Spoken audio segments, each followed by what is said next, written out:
संकट कटे मिटे सपीरा में आप सभी दर्शकों का स्वागत है। मैं बजरंग बाबा आपको बताऊंगा, हर व्यक्ति चाहता है धन कमाना, हर व्यक्ति को चाहिए धन। यूं तो धन कमाने को लेकर किसी भी धर्म में कैसी भी रोक नहीं है। ऐसे में यदि आप भी धनवान बनना चाहते हैं तो ये कोई गलत बात नहीं है। बस पैसा ईमानदारी का होना चाहिए और किसी का दिल दुखाते हुए न लिया गया हो। दरअसल धर्म के जानकार भी कहते हैं कि धन कमाएं, खूब धन कमाएं, इतना कमाएं कि संभालने की तक जगह न बचे। बस उचित मार्ग से कमाएं, क्योंकि अनुचित पैसा सुख कम और दुख ज़्यादा दे जाता है, आपके पाप में भी वृद्धि करता है। वैसे भी आज के दौर में पैसे बिना आदमी का जीना मुश्किल है। ऐसे में आज के दौर में हर व्यक्ति अधिक से अधिक धन प्राप्ति के उपाय जानने की इच्छा रखता है, क्योंकि धन का महत्व तकरीबन हर युग और काल खंड में रहा है। बात चाहे पौराणिक काल की रही हो या फिर आधुनिक युग की, धन ने अपना महत्व शुरू से ही सबके जीवन में दिखता है। तो आज हम इसी विषय पर चर्चा करने वाले हैं कि आपकी कुंडली में ऐसे कौन से योग हैं जिन योगों की वजह से आप अचानक से धन की प्राप्ति हो सकती है।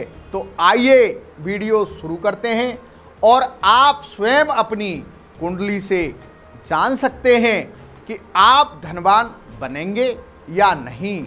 धन प्राप्ति के योग जन्म कुंडली में हैं या नहीं। पहला, जन्म कुंडली में दूसरे भाव का स्वामी धन का स्वामी होता है।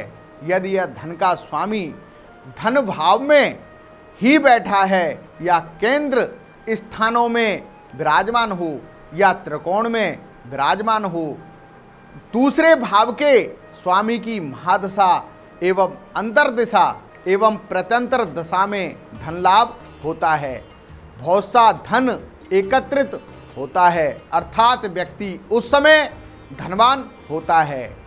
दूसरा योग, जन्म कुंडली में सप्तम भाव का स्वामी भी नित्य आय प्रदान करता है, ये भी धन का स्वामी होता है।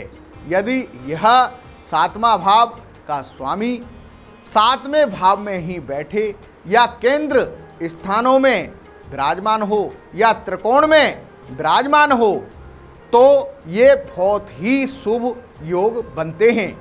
बात करेंगे तीसरे योग की। जन्म कुंडली में नौवां भाव का स्वामी भाग्य उन्नति प्रदान करने वाला होता है। साथ ही इस समय भी बहुत सा धन मिलता है।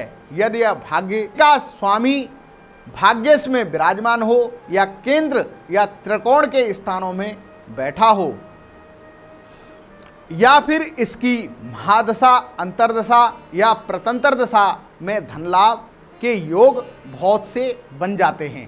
चौथा योग, जन्म कुंडली में दसवां भाव का स्वामी रोजगार का स्वामी होता है। यह अच्छा काम धंधा या नौकरी देता है। यह ग्रह भी भाग्य उन्नति प्रदान करने वाला होता है। साथ ही इस समय भी बहुत सा धन मिलता है। यह भी बहुत बड़ा एक योग है। दसवें भाव का स्वामी दसवें भाव में विराजमान हो या केंद्र या त्रिकोण स्थानों में विराजमान हो जाता है। इसकी महादशा अंतर्दशा प्रतंतर दशा में व्यक्ति को धन लाभ होता है। पांचवें भाव का मालिक एकादश भाव के स्वामी से आपसी संबंध बनाए, एक दूसरे के भाव में विराजमान हो तो ऐसे व्यक्तियों की कुंडली के अंदर भी धन के बहुत अच्छे योग बनते हैं। ऐसे व्यक्ति निरंतर पैसा कमाते रहते हैं। भाग्य उन्नति प्रदान करने वाला होता है। साथ ही इस समय भी बहुत सा धन मिलता है। दर्शकों, आपकी कुंडली में ऐसे कुछ योग हैं और आपको धन की प्राप्ति नहीं हो रही है, तो किसी ज्योतिष आचार्य के द्वारा आप अपनी कुंडली के उपाय भी करवा सकते हैं। आप हमारे आश्रम से भी संपर्क कर सकते हैं। अगर आपकी कुंडली के अंदर ये योग हैं और फलीभूत नहीं हो रहे हैं, तो आप इनका विधि पूर्वक उपाय करवाएं और जीवन में धन का लाभ उठाएं। जय श्री बालाजी। बालाजी महाराज आप सबका भला करें, कल्याण करें। आपके जीवन में आनंद हो, आनंद हो, आनंद हो।